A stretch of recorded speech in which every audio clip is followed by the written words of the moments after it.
hilang nyawanya, dikurung. Daerah di Indonesia tak hanya terdiri dari kota atau kabupaten, tapi juga desa, distrik, dan perdukuhan. Penamaan suatu daerah biasanya diiringi berbagai peristiwa bersejarah. Kadangkala ketika arti nama itu tidak banyak yang tahu, menimbulkan berbagai spekulasi yang keliru. Di Provinsi Lampung ada sebuah desa bernama Kurungan Nyawa. Desa ini terletak di Kecamatan Gedong Tataan, Kabupaten Pesawaran. Apa yang terlintas di pikiran Anda setelah mendengar nama itu? Sebagian orang merasa desa Kurungan Nyawa terdengar mencekam. Bahkan banyak orang yang tidak tahu dan mengaitkannya dengan hal-hal gaib. Siapapun yang masuk ke sini akan hilang, tidak bisa keluar, dan nyawanya akan dikurung selamanya. Begitulah kira-kira pandangan orang awam mengenai desa Kurungan Nyawa. Namun, benarkah demikian? Ramli KS, seorang tokoh adat dari Dusun Gedong Dalam, desa Kurungan Nyawa, menyatakan anggapan itu salah.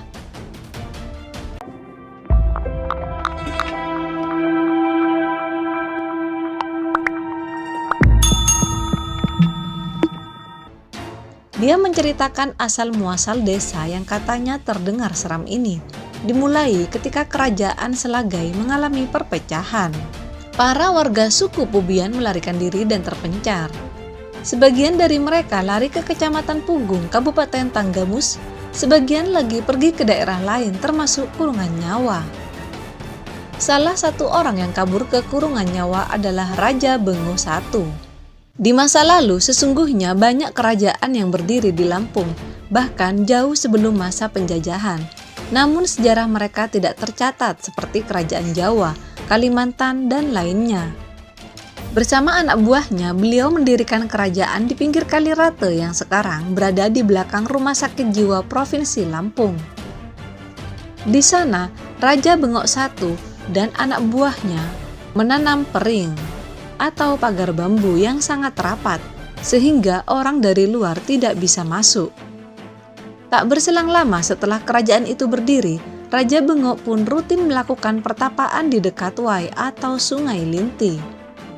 Konon, air sungai itu dulu sempat berubah dari tawar menjadi agak asin, karena keluar biasaan Raja Bengok.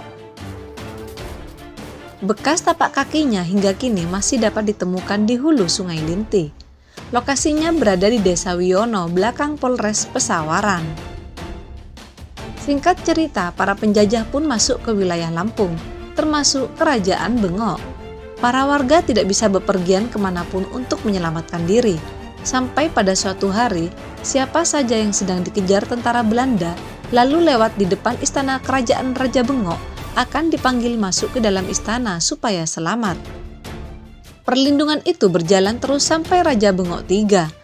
Nah, dari situlah muncul nama Kurungan Nyawa yang artinya penyelamatan nyawa, bukan penghilangan nyawa atau semacamnya. Menurut cerita Ramli, sebelum Indonesia merdeka, Kerajaan Bengok dilanda wabah kolera atau taun dalam bahasa Lampung.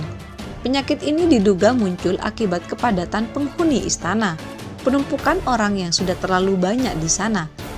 Barangkali pembersihan tubuh juga cukup sulit mengingat mereka dalam situasi tidak bisa keluar karena ada penjajah yang menunggu untuk memperbudak atau menghabisi mereka. Lambat laun wabah kolera semakin parah. Para warga yang sudah tidak tahan pun berbubaran kabur ke daerah yang berbeda-beda. Ada yang ke Marga Pugung, Marga Kaya Lampung Selatan, dan Dusun Gedong Dalam Kabupaten Pesawaran. Para warga yang tinggal di Dusun Gedong Dalam mulai ngebanton tiuh atau menegakkan kampung. Mereka pun mengadakan selamatan dengan memotong kerbau dan memberi nama tempat itu sebagai Pedukuhan Gedong Dalam Desa Kurungan Nyawa.